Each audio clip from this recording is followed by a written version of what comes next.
Viewers আসসালামু আলাইকুম। আমরা এখন আছি পপুলার ডায়াগনস্টিক সেন্টার বাংলা বাজার। তো দেখলাম হঠাৎ করে অনেক ভিড় এবং যানজট। একটি ছেলেকে বেঁধে রেখেছে লাইট পোস্টের সাথে। মানে আমরা ভাবছি হয়তো সে চোর, আসলে সে চোর কি না আমরা জানবো। এবং আমরা এখন দেখতেছি যে ওখানে ভিড় এবং একজন ট্রাফিক পুলিশ কর্মকর্তাও আছেন।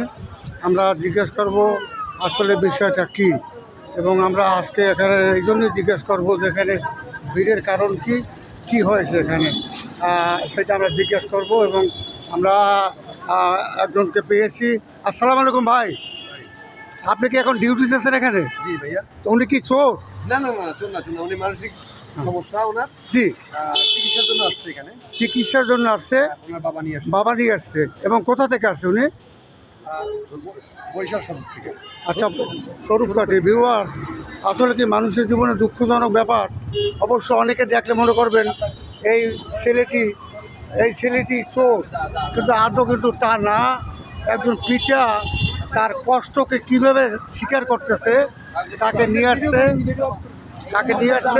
এবং এবং তাকে এই পপুলার চিকিৎসার জন্য নিয়ে আসছে। আচ্ছা আচ্ছা আচ্ছা, ঠিক আছে।